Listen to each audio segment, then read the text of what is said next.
Selamat pagi anak-anak, saat ini kita akan belajar berkaitan dengan himpunan. Himpunan merupakan topik kedua yang akan kita pelajari di semester ini.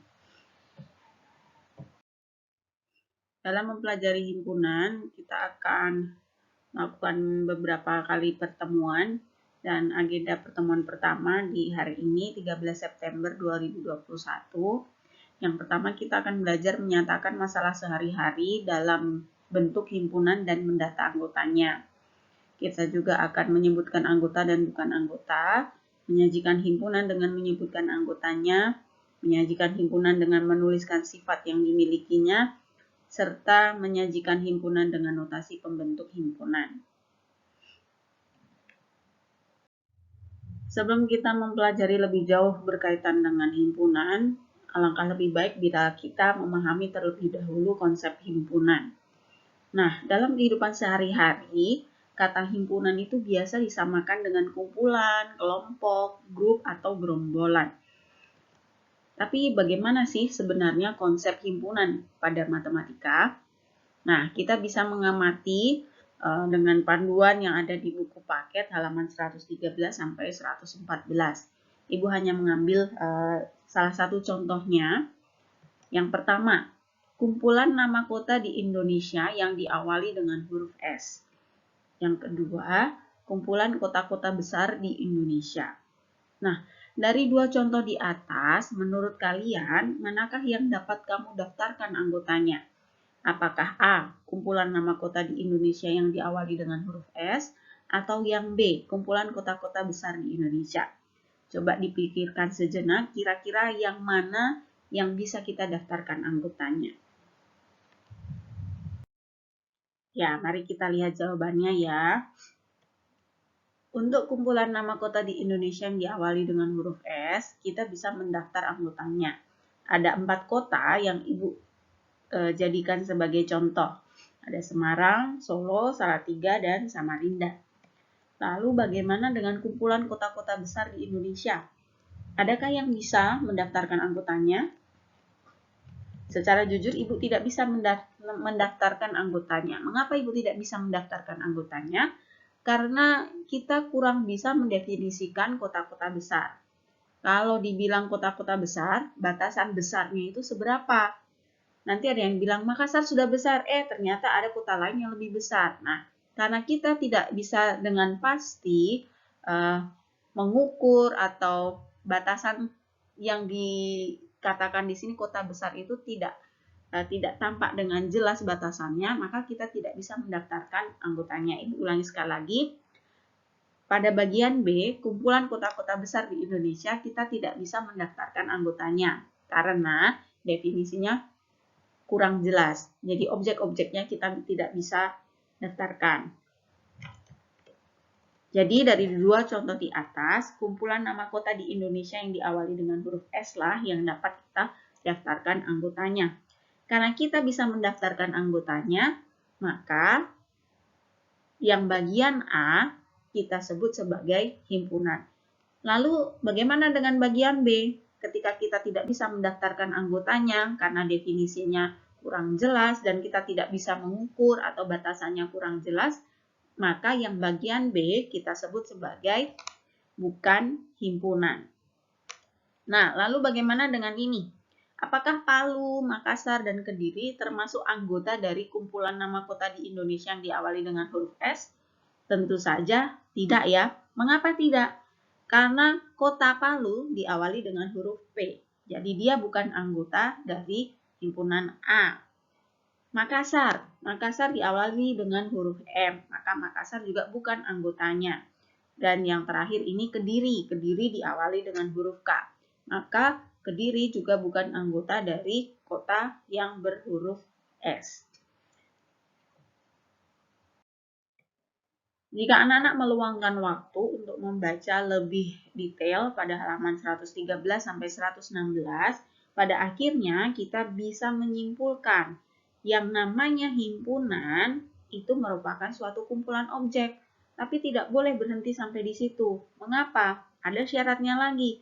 Kumpulan objeknya itu harus didefinisikan dengan jelas. Selain dapat didefinisikan dengan jelas, objeknya juga harus dapat terukur. Nah, Ibu ada dua contoh ini. Yang pertama, kumpulan makanan yang lezat. Kira-kira jawabannya apa? Nanti jangan sampai karena kalian suka di Pizza Hut, kalian akan jawab makanan yang lezat adalah pizza. Atau kalian suka burger, kalian sebut burger yang paling lezat. Atau ada yang suka nasi goreng mama, itu adalah makanan yang lezat. Nah, jadi kumpulan makanan yang lezat, ini kita sebut sebagai bukan himpunan. Karena apa? Karena objeknya tidak dapat didefinisikan dengan jelas dan objeknya tidak dapat terukur.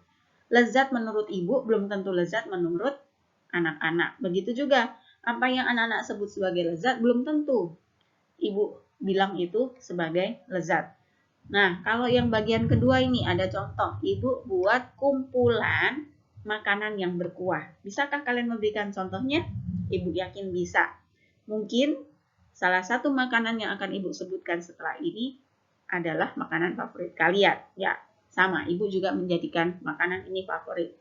Semua pasti tahu ya, yang namanya makanan berkuah bakso. Nah, selain bakso pasti ada yang lainnya ya, yang berkuah.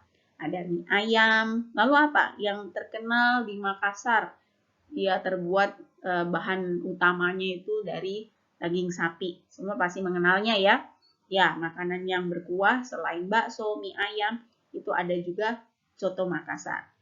Nah, contoh makanan berkuah yang lainnya kalian bisa sebutkan sendiri sambil kalian bisa memikirkan perbedaan antara himpunan dan bukan himpunan. Jadi, di tayangan kali ini kita sudah bisa membedakan ya seharusnya mana yang berupa himpunan dan bukan himpunan.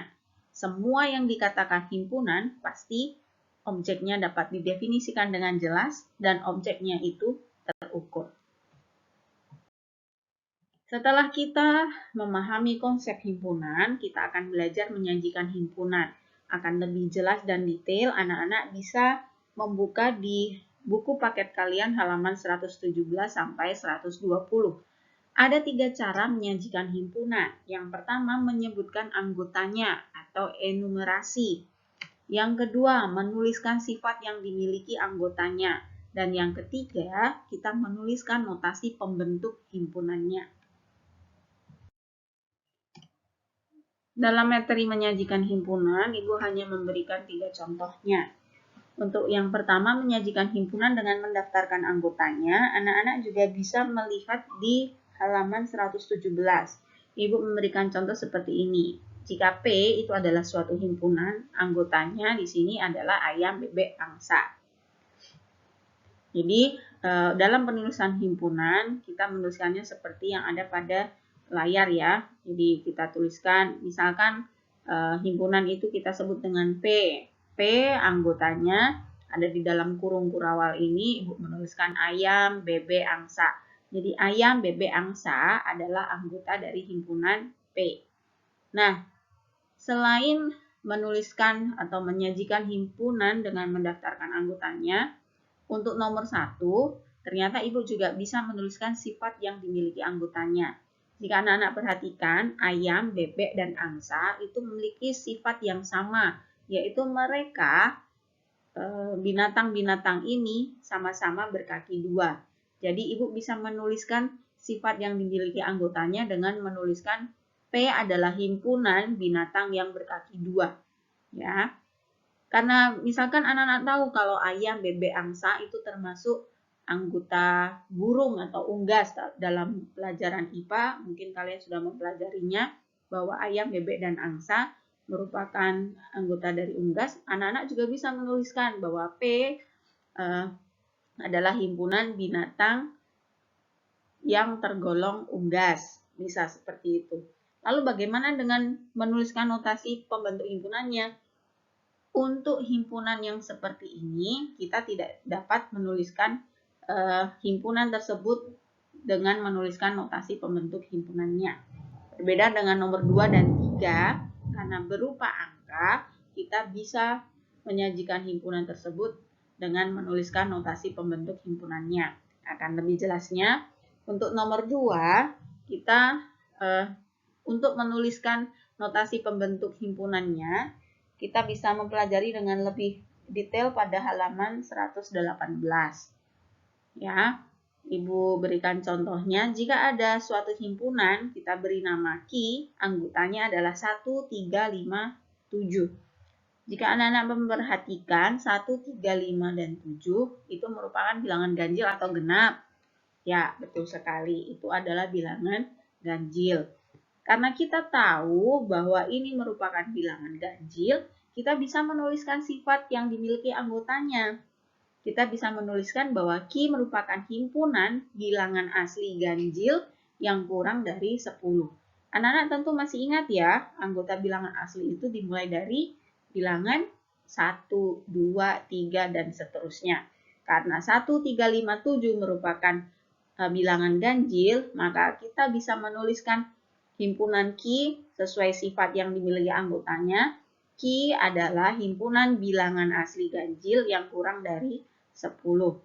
Karena himpunan Q terdiri dari anggota yang berupa angka-angka, kita pun bisa menuliskan atau menyajikan himpunannya dengan menuliskan notasi pembentuk himpunannya.